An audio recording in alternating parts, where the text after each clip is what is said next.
Coming up, South Dakotans are remembering Ruth Bader Ginsberg as a role model and trailblazer. A Sioux Falls federal judge who knew the late Supreme Court justice reflects upon her legacy in the legal community.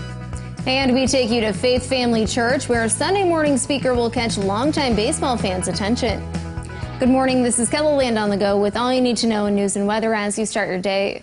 South Dakotans are remembering U.S. Supreme Court Justice Ruth Bader Ginsberg as a role model who influenced their career paths. Ginsberg died Friday from complications of pancreatic cancer at the age of 87. Her legacy includes fighting for women's rights and becoming, at the time, just the second woman to sit on the nation's highest court. Ginsberg was an inspiration to a Sioux Falls federal judge who knew her personally.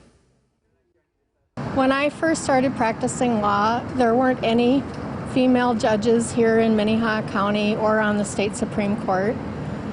So for me to later develop a relationship with a U.S. Supreme Court justice who was a woman just meant the world to me.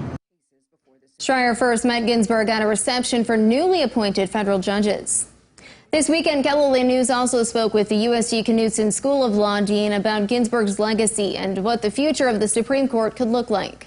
As we move into the nomination process to fill her seat, Neil Fulton expects it to be a controversial environment. I think it's bad for the country in that a point of unity, the rule of law, kind of becomes just like every other forum of political battle. And so people lose a little bit of confidence in the court, they lose a little bit of confidence in the legal process, and it becomes a place to tear us apart as opposed to unite us as a nation. I think that's just very negative.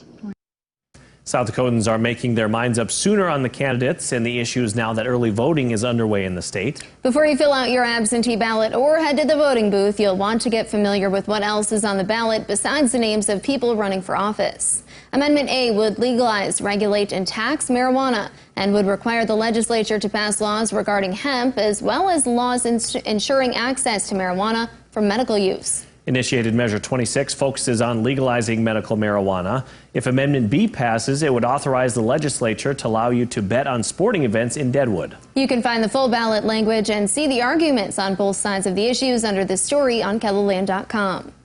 Well, turning to others, some warmer weather is moving into KELOLAND. Let's see how long it will stick around with meteorologist Scott Munt. Well, it looks like the warm weather should last throughout the work week. We are looking at temperatures in the 80s. A couple of us may hit the lower 90s in the parts of western central South Dakota as we go through the week. Let's go ahead and show you what's going on with our outline as the warm weather is here to stay. Slightly cooler by the time we hit the weekend, with that a very slim chance for some rain. Otherwise, cooler next week. The extent of that cool air, still waiting for the numbers on that, but it will be overall cooler than what's expected this week. More details on the KELOLAND Live Doppler forecast coming up. Thanks, Scott. Starting tomorrow, the Stanley County School District will move to distance learning due to COVID-19. The superintendent says the reasons for the change are staff exposure and quarantining. The school district will remain in distance learning through September and resume traditional classes on October 1st.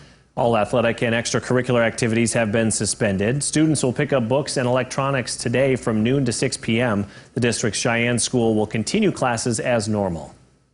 An annual run that raises awareness about human trafficking is gaining traction across the country. The race to end human trafficking took place Saturday in Del Rapids. In the event raises money for Freedom's Journey in Rapid City and Call to Freedom in Sioux Falls. Both organizations work to raise awareness about human trafficking and help survivors. The race's virtual outreach has drawn interest from runners all over the nation.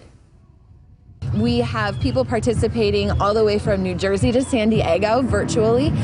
We have people that have traveled from Rapid City all the way to Minneapolis to come to Del Rapids for this race, and we hope that it just continues to grow as we raise money for these causes.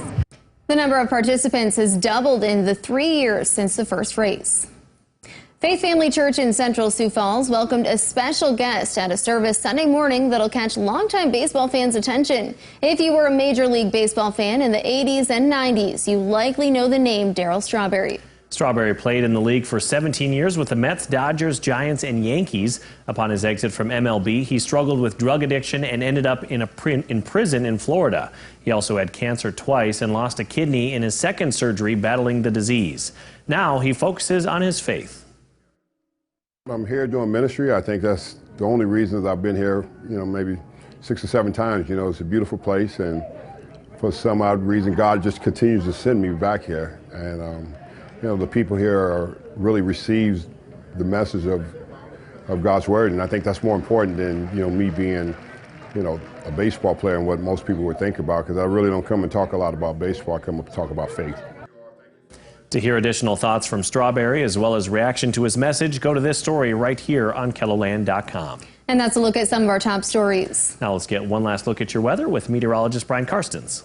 All right, weather it is, and you see today warm weather, still the big story here across much of KELOLAND. And as we bring up the maps here going forward, very little change here. These passing frontal boundaries do very little to change our weather. We don't have as much wind today, that's good, but chances of rain even into midweek look to be pretty low. There's a weak trough feature right here on Wednesday.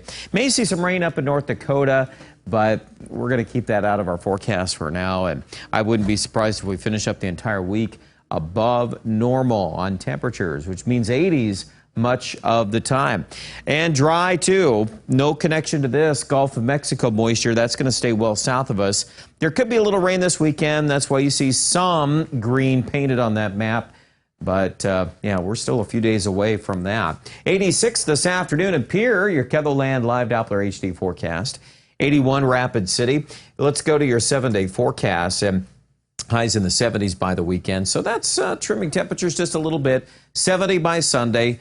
Again, there could be a little rain there, but we're still a few days away from that. 86 on Tuesday's forecast in Aberdeen. 82 Wednesday. 78 on Thursday.